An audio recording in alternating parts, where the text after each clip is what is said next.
The auction gavel came down with a crack that echoed through the marble foyer like a gunshot, and Daniel Reyes felt his stomach drop as the auctioneer announced his name to a room full of strangers who had all just watched a single father with grease under his fingernails outbid 3 real estate developers for a crumbling estate nobody else wanted. He had $11,000 to his name, a 4-year-old daughter waiting in the truck outside, and a piece of paper that now said he owned Wild Hollow Manor, the abandoned estate on the edge of town that had sat rotting for 8 years behind rusted iron gates, its windows boarded, its garden swallowed by weeds, and its garage sealed shut with a chain so old it had fused with rust. Nobody in that room understood why he wanted it.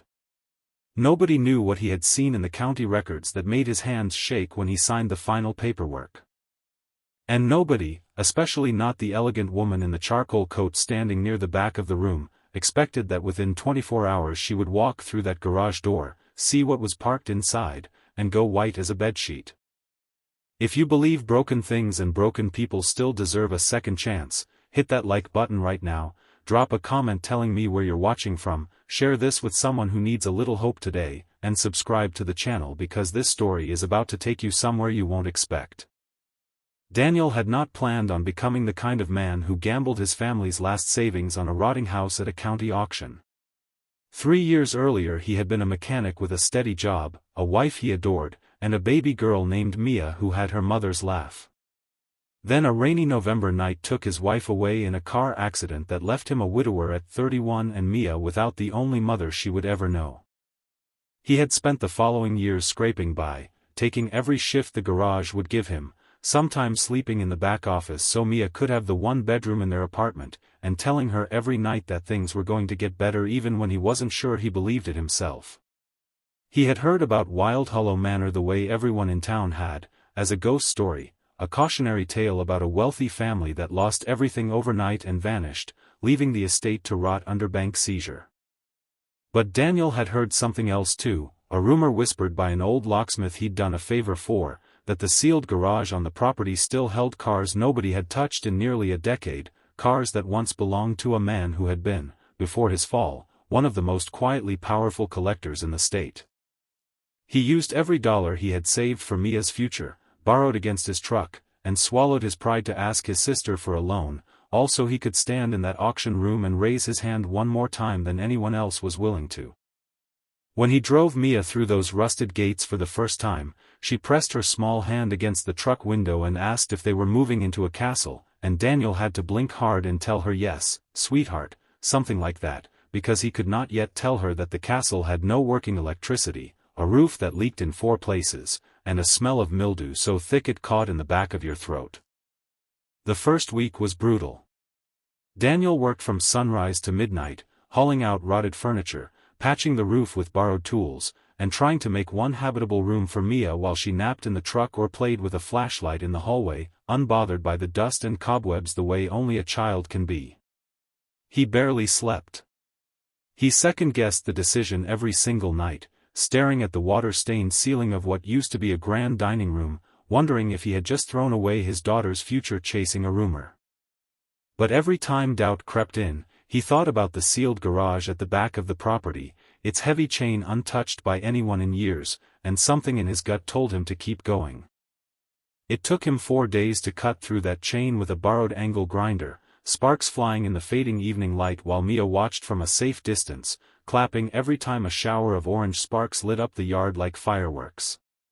When the chain finally fell to the ground with a heavy clatter, Daniel had to physically brace himself before pulling the doors open, half expecting to find nothing but empty concrete and disappointment. Instead, the doors groaned open to reveal 11 cars draped in thick canvas covers, dust hanging in the air like fog, and even in the dim light Daniel's breath caught in his throat because he had spent enough years as a mechanic to recognize the unmistakable silhouettes underneath those covers. Classic curves, low wide stances, the kind of bodies that belonged in museums, not underneath decade-old dust in an abandoned garage. He didn't sleep that night. He sat on an overturned crate just inside the garage doors with a single work lamp glowing beside him, pulling back one canvas cover after another, and with each reveal his heart pounded harder. There was a mid-century roadster with paint so deep it looked wet even under grime. There was a boxy, angular coupe that collectors would recognize instantly. There was a low-slung machine with a hand-stitched leather interior that had somehow survived nearly untouched. Daniel wasn't naive enough to think he was suddenly rich, because he knew estates like this often came tangled in liens, disputes, and legal ghosts from the family that had once owned them, but he also knew, deep in the part of him that had spent his whole life fixing broken things, that he had stumbled onto something the world had forgotten and left for him to find. Word travels fast in a small town, and it traveled even faster once Daniel made the mistake of mentioning the discovery to the same locksmith who had told him the rumor in the first place. 2 days later, a sleek black car rolled slowly through the estate's broken gates, and out stepped a woman in a tailored charcoal coat, sunglasses pushed up into her hair, moving with the kind of practiced composure that told Daniel immediately she was not there to admire the scenery. She introduced herself simply as Evelyn Hart, said she had heard the estate finally sold, and asked, with a tightness in her voice she was clearly trying to hide, if she could see the garage. Daniel, exhausted and covered in dust, saw no reason to refuse a curious stranger, and he walked her across the overgrown yard while Mia trailed behind them collecting dandelions, completely unaware that the woman beside her father was quietly holding her breath. The moment Daniel pulled back the heavy garage door and morning light spilled across those uncovered cars, Evelyn Hart stopped walking entirely. Her hand rose slowly to her mouth, and the color drained from her face so quickly that Daniel actually stepped toward her, worried she might faint right there in the gravel. She didn't answer him at first. She simply walked forward on unsteady legs toward the roadster in the far corner, reached out with trembling fingers, and touched the hood the way someone touches something they thought they had lost forever.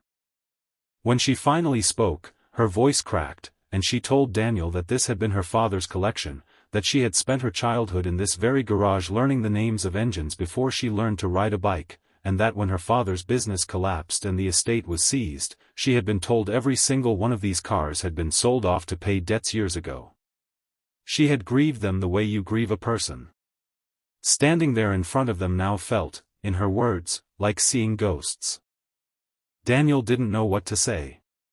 He had bought this estate hoping to give his daughter a future, never once considering that he might be standing in the middle of someone else's unfinished grief. Evelyn explained, still catching her breath, that legally these cars belonged to Daniel now, fair and clean, part of the estate he had rightfully won, and that she wasn't there to take anything from him. She had only come because she needed to know, for her own peace, whether the rumors were true.